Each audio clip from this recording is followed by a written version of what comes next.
Good afternoon. Welcome back to online classes, dear students. Yesterday, I will discuss about physical classification of matter, how matter arises a solid state, liquid state, and gaseous state, on the basis of properties of matter. Clear? Mainly हम लोग तीन part में matter को classified किए थे, जो क्या था, सॉलिड था, लिक्विड था, गैस था। तो हम लोग जानेंगे कि सॉलिड क्या है, लिक्विड क्या है, गैस क्या है, उसके बारे में जानेंगे। फिर सॉलिड लिक्विड का कन्वर्जन, लिक्विड का गैस का कन्वर्जन सीखेंगे। क्लियर? तो सबसे पहली चीज है कि हमने बताया था कि जो सॉलिड का मेनली तीन कन्वर्जन है, जिसमें पहला क्या होगा, सॉलिड होगा, और दूसरा क्या होगा, लिक्विड और गैस। एक एक को हम समझते हैं। पहले समझेंगे सॉलिड। सॉलिड क्या है। मैंने कल बताया था कि हमारे तीन प्रॉपर्टीज होती है कि वो तीनों प्रॉपर्टीज ही हमको एनालाइज करती है कि कोई मैटर सॉलिड स्टेट में होगा, कोई मैटर हमारा क्या होगा, लिक्विड स्टेट में होगा, कोई मैटर गैस स्टेट में होगा। तो सबसे पहली चीज है कि वो प्रॉपर्टीज ये कहती है कि अगर हमारा इंटर पार्टिकल डिस्टेंस बहुत कम हो तो सॉलिड हो जाएगा।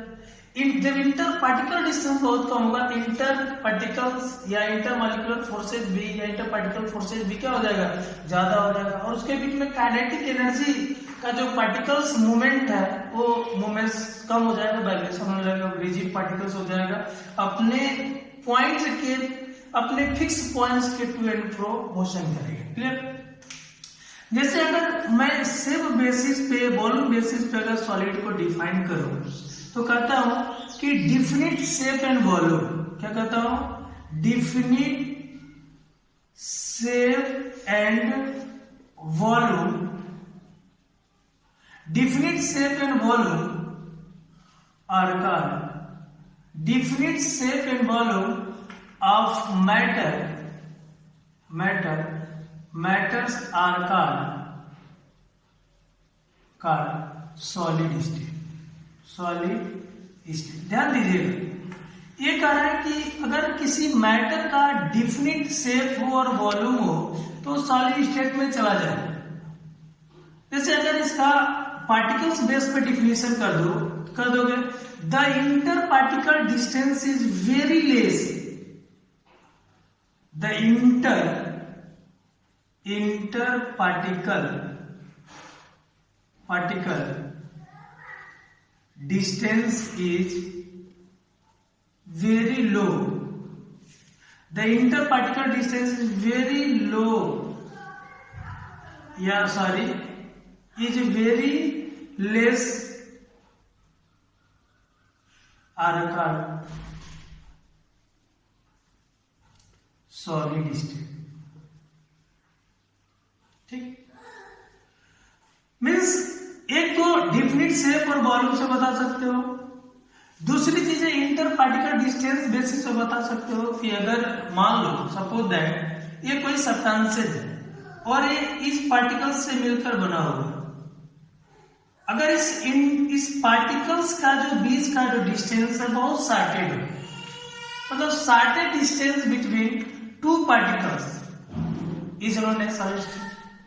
यहां पे क्या कर सकते हो, ये क्या, inter particle distance, inter particle distance. हमें लग रहा है कि इंटर पार्टिकल डिस्टेंस बहुत कम है इसलिए सॉलिड है। जैसे इसका एग्जांपल देख लो। फॉर एग्जांपल अगर देखोगे तो शुगर एक क्रिस्टल के फॉर्म में होता है, ग्लास ये भी हमारा क्या का सॉलिड हो जाएगा, ब्रिक्स ये भी हमारा एक्सेट्रा सब क्या है, सॉलिड स्टेट है। दूसरी चीजें अगर सॉलिड के बारे में जानोगे तो ये कह सकते हो कि सॉलिड्स आर रिजिड। मतलब जितने भी सॉलिड मटेरियल होते हैं, मैटर होते हैं, वो सारे रिजिड होते हैं। Due to inter particle distance is very less, the inter molecular forces या inter particle forces is very high. अगर आपसे कोई पूछ दे कि व्हाई सॉलिड आर रिजिड, कह दोगे। अगर यहां से क्वेश्चन मान लो पूछ दिया जाए कि why solids are rigid, solid क्यों रिजिड है, कहोगे सॉलिड्स आर रिजिड, जैसे इसका अगर मैं आंसर आप लिख दूं तो लिख दोगे solids are rigid. Solids, why solids are rigid? Solids are rigid due to inter particle distance is very less than interparticle force is very strong. Interparticle force is very strong. समझ में आ गया होगा कि सॉलिड रिजिड होता है क्योंकि इंटरपार्टिकल distance कम होता है तो इंटरपार्टिकल फोर्सेस भी क्या होंगे, ज्यादा। और सॉलिड हमेशा क्या करता है, वाइब्रेशन करता है, अपने फिक्स पॉइंट की इधर उधर मूवमेंट करता है क्योंकि उसके बीच में डिस्टेंस बहुत कम होता है, इसलिए वो मोशन नहीं कर पाता है। क्लियर है? तो आप ये कह सकते हो कि solid is a vibrate. Solid क्या करता है, वाइब्रेट करता है, उसके पार्टिकल्स वाइब्रेट करते हैं, टू एंड फ्रो मोशन करते हैं। क्लियर? यहां तक आप लोगों को समझ में आ गया होगा कि सॉलिड क्या है। क्लियर? दूसरा जो टॉपिक है वो हमारा है लिक्विड। दूसरा टॉपिक क्या है, लिक्विड। तो लिक्विड में ये कह सकते हो कि जैसे देख लो वॉल्यूम तो डिफरेंट होगा लेकिन उसका शेप डिफरेंट नहीं होगा। क्लियर? अगर 1 लीटर वाटर को आप अलग अलग शेप वाले कंटेनर में रखो तो पानी तो 1 लीटर ही रहेगा, लेकिन उस कंटेनर का शेप जैसा रहेगा वैसा शेप वो बताएगा। मान लो सिलिंड्रिकल कंटेनर हो गया, बॉयल टाइप्स का हो गया, तो जिस तरह का कंटेनर होगा अब उसका वो शेप शो करेगा, लेकिन वाटर का जो वॉल्यूम है वो तो फिक्स है। तो यहां पे अगर लिक्विड कर दोगे तो volume are definite but shape are indefinite. Clear? Volume are definite, volume are ऐसा लिख लोगे definite volume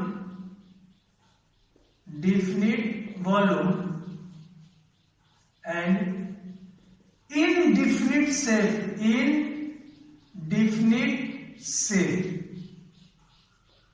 are called liquid state.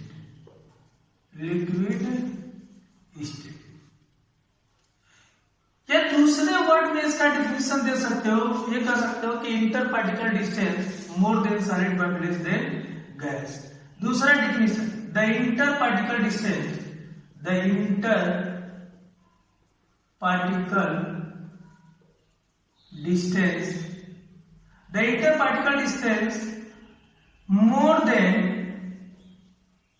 more than solid but less than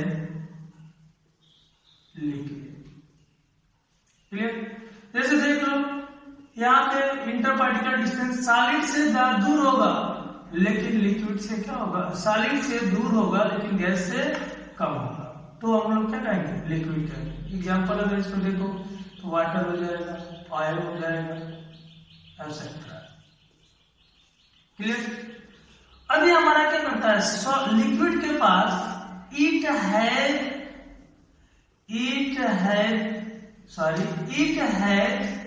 tendency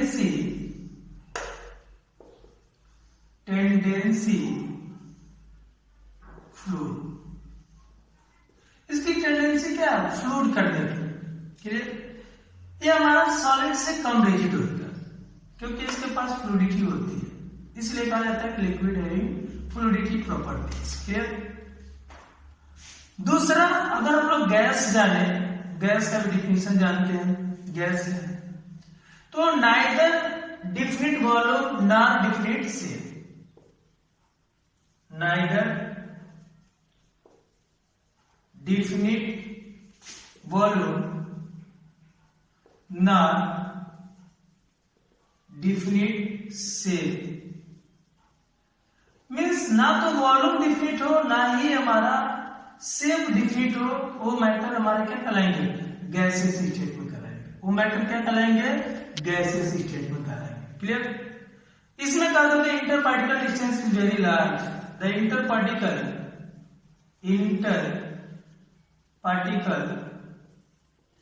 distance is very large. Interparticle distance क्या होता है? बहुत ज्यादा होता है. क्लियर? जैसे अगर डायग्राम से समझो तो इसका ऐसे रेंडमली मोशन करते हैं गैसेस पार्टिकल्स. इसमें देख लो गैसेस पार्टिकल्स कैसे मोशन करते हैं? रेंडमली मोशन करते हैं. क्लियर? इसका अगर एग्जांपल देख लो तो नाइट्रोजन गैस हो जाएगा, ऑक्सीजन गैस हो जाएगा, हाइड्रोजन गैस होगा, एक्सेट्रा. क्लियर? 2-3 पॉइंट्स हम लोग यहाँ पे नोट करते हैं. अगर मान लो रिजिडिटी ऑर्डर आपसे पूछ दे, रिजिडिटी ऑर्डर पूछ दे सॉलिड लिक्विड गैस में, कहोगे solid is more rigid than liquid और liquid is more rigid than gas. Clear? दूसरा पॉइंट, अगर डिफ्यूजन रेट पूछ दिया जाए, आगे क्लास में बताएंगे डिफ्यूजन क्या होता है. डिफ्यूजन रेट पूछ दिया जाए तो solid is less diffuse than liquid is less gas. Means अगर रूम में खुला छोड़ दो सॉलिड लिक्विड गैस तीनों में तो सबसे ज्यादा वॉल्यूम ऑक्युपाइज कौन करेगा? गैस. तो जितना अधिक वॉल्यूम ऑक्युपाइज करने की एबिलिटी हो उसका डिफ्यूजन रेट उतना ही ज्यादा हो. तीसरा, अगर डेंसिटी के बेस पे ऑर्डर को दिया जाए तो solid is more dense than liquid और liquid is more dense gas. Clear? Thank you.